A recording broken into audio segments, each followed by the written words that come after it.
So thank you, Trenton, for figuring it out. I quit, but I'm going to finish out the day.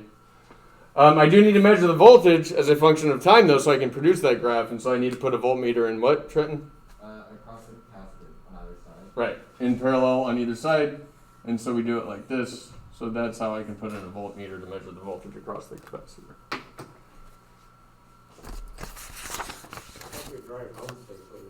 What's... Me too. Green is go, right? Or is it stop? I don't remember. Oh, jeez. I don't know what's wrong with me. Okay. I'm going to erase all this because we're going to do the other one, which is more complicated, so that's great. Slowly watching our teacher have a mental breakdown. Enjoy it. All right.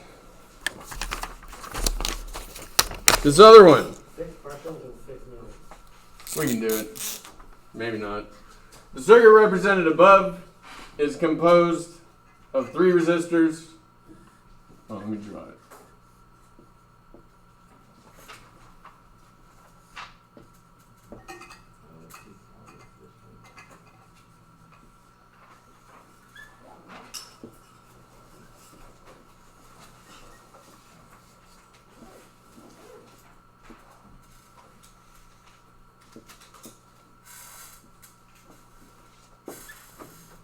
Okay.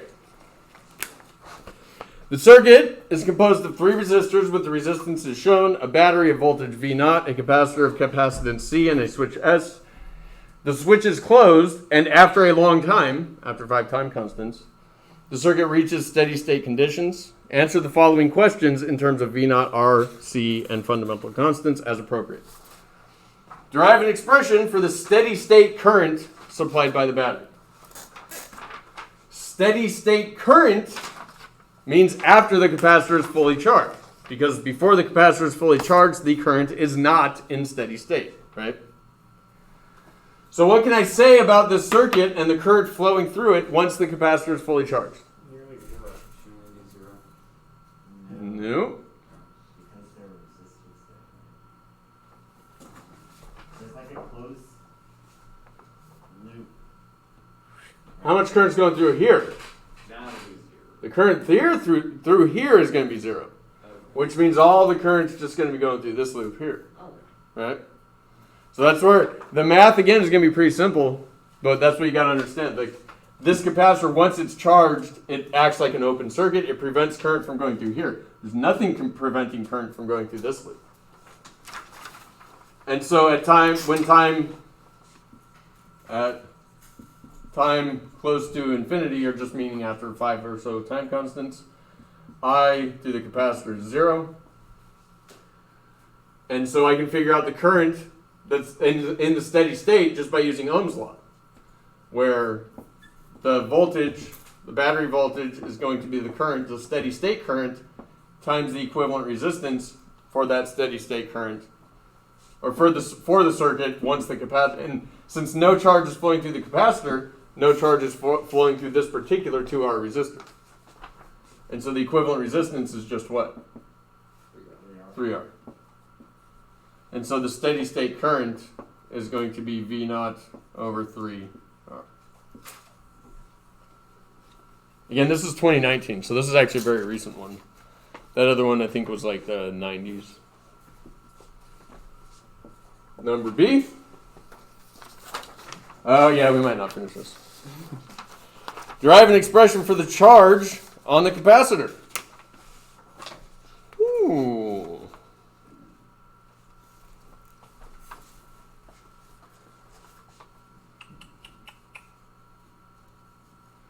Yeah, we are going to run out of time. So the charge on the capacitor after it's fully charged is what we're looking for. I guess I don't need a little subscript C, but you can put a little subscript C if you want. What's that? That makes it feel. Yeah. Yeah. Okay. What is the voltage across this resistor after the capacitor is charged?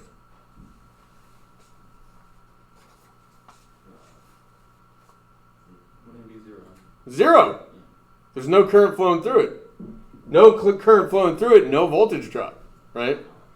So that means you can ignore this resistor and realize that this capacitor is in parallel to this combination of capacitors, right?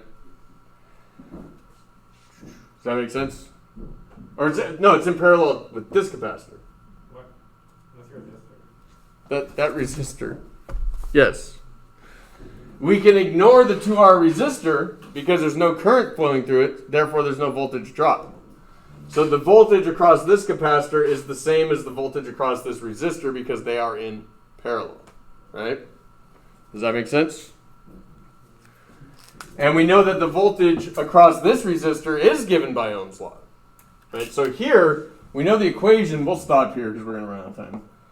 And we'll wrap it up, I guess. The voltage, the charge on the capacitor is just the voltage across the capacitor divided by the capacitance.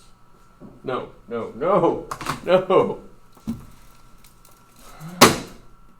Charge across the capacitor is the voltage across the capacitor times the capacitance.